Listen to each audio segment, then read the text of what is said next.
Hello friends, ರೀನಾಸ್ ಕಿಚನ್ಗೆ ಸ್ವಾಗತ. ನಾನಿವತ್ತೊಂದು special ಆದ ರೆಸಿಪಿಯೊಂದಿಗೆ ಬಂದಿದ್ದೀನಿ. ಅದೇನಪ್ಪ ಅಂದರೆ ಸಂಪಿಗೆ ಹಣ್ಣು. ಈ ಸಂಪಿಗೆ ಹಣ್ಣಿನಿಂದ ಒಂದು ಹೊಸ ಥರದ ಜ್ಯೂಸ್ನ ಹೇಗೆ ಮಾಡೋದು ಅಂತ ನೋಡ್ಕೊಂಬರೋಣ ಬನ್ನಿ. ಇಷ್ಟು ಸಂಪಿಗೆ ಹಣ್ಣನ್ನು ಕುಯ್ಕೊಂಡು ತೊಗೊಂಡು ಬಂದಿದ್ದೀನಿ. ನೋಡಿ, ಎಲ್ಲ ಗಳಿಗಳಿ ಆಗಿರುವಂಥ ಹಣ್ಣುಗಳನ್ನು ತೊಗೊಂಡ್ಬಂದಿದ್ದೀನಿ. ಈ ಹಣ್ಣುಗಳನ್ನು ಕಿತ್ಕೊಂಡ್ಬಂದ ತಕ್ಷಣನೇ ಮಾಡ್ಕೋಬೇಕು, ಇಲ್ಲ ಅಂದರೆ ಸ್ವಲ್ಪ ಬಾಡಿ ಹೋದಂಗೆ ಆಗುತ್ತೆ ಮತ್ತು ಕಪ್ಪಾಗುತ್ತೆ. ಎಲ್ಲ ಕೆಂಪಾಗಿರೋ ಹಣ್ಣುಗಳನ್ನೇ ತಗೊಂಡು ಬಂದಿದ್ದೀನಿ.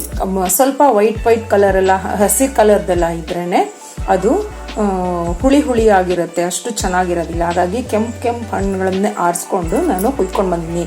ಇದನ್ನು ಕ್ಲೀನಾಗಿ ನೀರಲ್ಲಿ ತೊಳೆದು ವಾಶ್ ಮಾಡ್ಕೊಂಬರೋಣ.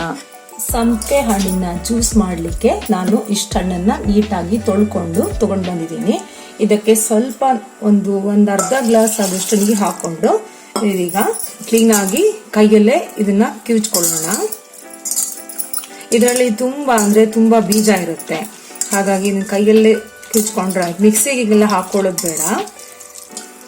ತಿನ್ಲಿಕ್ಕಂತೂ ಈ ಹಣ್ಣು ಸೂಪರ್ ಆಗಿರುತ್ತೆ, ಹುಳಿ ಸ್ವೀಟ್ ಆಗಿ ಮಕ್ಕಳಿಗೂ ಎಲ್ಲ ತುಂಬಾ ಇಷ್ಟ ಈ ಹಣ್ಣು ತಿನ್ನೋದಂದರೆ. ಈ ಹಣ್ಣು ಸಾಧಾರಣವಾಗಿ ಮಾರ್ಚ್ ತಿಂಗಳು ಅಥವಾ ಏಪ್ರಿಲಲ್ಲೇ ಇದು ಬಿಡುತ್ತೆ. ಬೇರೆ ಟೈಮಲ್ಲೆಲ್ಲ ಈ ಹಣ್ಣು ಸಿಗೋದಿಲ್ಲ. ಆ ಟೈಮಲ್ಲಿ ಮಾರ್ಚ್ ಅಥವಾ ಏಪ್ರಿಲ್ ತಿಂಗಳಲ್ಲೇ ಈ ಹಣ್ಣು ಬಿಡುತ್ತೆ. ಇದು ತಿನ್ಲಿಕ್ಕೂ ಸಹ ತುಂಬಾ ಟೇಸ್ಟ್ ಆಗಿರುತ್ತೆ. ಹಿಂಗೆ ಕೈಯಲ್ಲೇ ಸ್ಮ್ಯಾಶ್ ಮಾಡಿಕೊಂಡ್ರೆ ಆಯಿತು. ಇದನ್ನ ಕೈಯಲ್ಲೇ ಕ್ಲೀನಾಗಿ ಸ್ಮ್ಯಾಶ್ ಮಾಡ್ಕೊಳ್ತಾ ಇದ್ದೀನಿ. ಇಷ್ಟು ಸ್ಮ್ಯಾಶ್ ಆದ ನಂತರ ಈ ಸಿಪ್ಪೆ ಮತ್ತೆ ಈ ಬೀಜನ ಈ ಕೈಯಲ್ಲಿ ಹಿಂಡಿ ತೆಕ್ಕೊಳ್ಳೋಣ. ಇದರ ರಸ ಮಾತ್ರ ಯೂಸ್ ಮಾಡೋದು ನಾವು ಜ್ಯೂಸ್ ಮಾಡಲಿಕ್ಕೆ. ಈ ಥರ ಹಿಂಗೆ ಇಟ್ಕೊಂಡು ತೆಕ್ಕೊಂಡ್ರೆ ಬೀಜ ಮತ್ತೆ ಸಿಪ್ಪೆ ಬರುತ್ತೆ.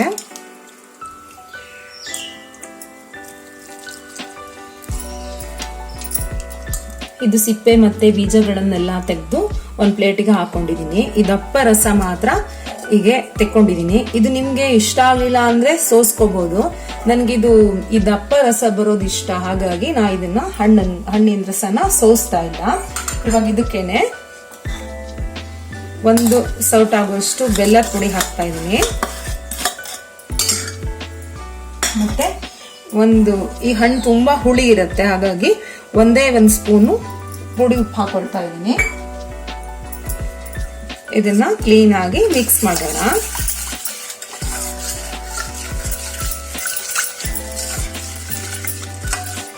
ಮತ್ತೆ ನೀರು ಎಷ್ಟು ಬೇಕು ಅಂತ ಅಷ್ಟು ಹಾಕೊಳ್ಳೋಣ.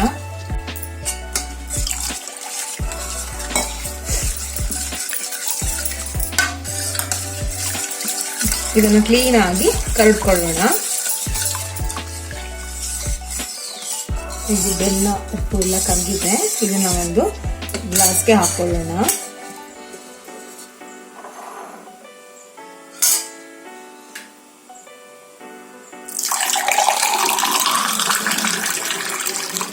ಇದಕ್ಕೆ ಐಸ್ ಕ್ಯೂಬ್ ಹಾಕೊಳ್ಳೋಣ. ಬಿಸಿಲಿನ ಬೇಗೆಗೆ ತಂಪಾದ ಸಂಪಿಗೆ ಹಣ್ಣಿನ ಜ್ಯೂಸ್. ಈ ವಿಡಿಯೋ ನಿಮಗೆ ಇಷ್ಟವಾದರೆ ಲೈಕ್ ಮಾಡಿ, ಶೇರ್ ಮಾಡಿ ಹಾಗೂ ನನ್ನ ಚಾನಲ್ನ ಸಬ್ಸ್ಕ್ರೈಬ್ ಆಗಿ. Thank you. ಬೇಸಿಗೆ ಬಿಸಿಲಿಗೆ ಈ ಜ್ಯೂಸ್ನ ನಾವು ಮಾಡ್ಕೊಂಡು ಕುಡಿದ್ರೆ ದೇಹವೂ ಸಹ ತಂಪಾಗಿರುತ್ತೆ. ಮತ್ತು ನಾವು ಸಕ್ಕರೆಯನ್ನು ಹಾಕದೆ ಬೆಲ್ಲ ಹಾಕಿ ಮಾಡೋದ್ರಿಂದ ಈ ಜ್ಯೂಸು ತುಂಬಾನೇ ಟೇಸ್ಟಿಯಾಗಿರುತ್ತೆ.